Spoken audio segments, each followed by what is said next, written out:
musimy to so CSP kročiť tam sa pomáha. A niekedy horka pištele reďa, a to takrat tam sú od ojle, tie divačere sú koro odvalní. A niekedy takrat sú len šieť 40 Polákov ráno 8, a tam sú borkať pištele ma sú uriť. A mu takrat še niekedy potom miestne, že máte spať. Máte nič doma jednu stvičku, alebo jednu komorku, nič niečo, alebo jednu brožnú tej, to čo je, ne?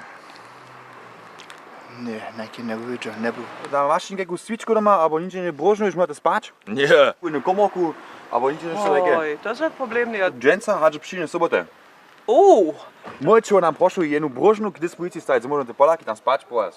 Hej. Môžete o pončelu ráno šíriť 20 jeho nimo zváne. Hej. Ráno 8 ich prošu, horka hornikom dome. Ja, moje žony rece. Hej? No, budete môžu pončelu ráno šíriť 100 cautov nimo. Oj, to problem Buďte ráno, hej, to máš čínčak, jo je. Punžilo ráno 5 kg muky. Hej. Budete mohli pončelu ráno šíriť 20 kostnú piva nimo. 20, no. Hej. En dat ja organiseren. Hej, to mu 20 kostnú piva napísať, jo je. Na goed, oké. Treba medikamente, môžete nám ine 100 aspirínov šíriť. Hej, to môžeme. To môžeme 100 aspirín, teda napísať, jo je 100 ml aspirín, LSD a nikotín tablete. To je môj čínčak. Môžete ho podpísať za to. Hej, to je môj podpísať. Beim ersten Mal sagen sie Hi, beim zweiten Mal Hi Hi und beim dritten Mal Hi Hi Hi. Špiatkano treba 20 cautov. Hej. Určite mi nimo šiješ. Hej. Môžeme ti váš transporter dostať, so môžeme te Poláky hoľovať. Hej. Buď to možno bolo. Hej. Zobačivo, nám dali jo vašu žonu. Hej. Teda to máme zo styl, ja mám napísať, že 20 časníkov plus jenulky. Zapač, budu nesmám. Utrome zapač, bo.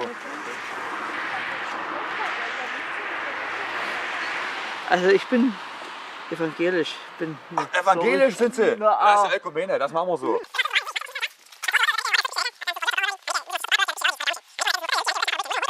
A nekemu tak, keď sme mu potali za ľudí a nekedy votaš na fara bolíte. Môžeme ho honeko domkrenč, som mu to tam, som mu to spať tam. Nicht? Čenca? Ten sa ráno 8 ide šídu, also najprv bosne. Sam nie, je to čo jedna. Takže požijú, môžete ho podpísať, čo je spode, poskotka, že mu to vimo, že môžeme ho honeko domkrenč a to bude. Zapačujem dnes vám. Po takým, naša karitatívna akcia byše úspešná. Máme pousta cautov, 10 kg muky,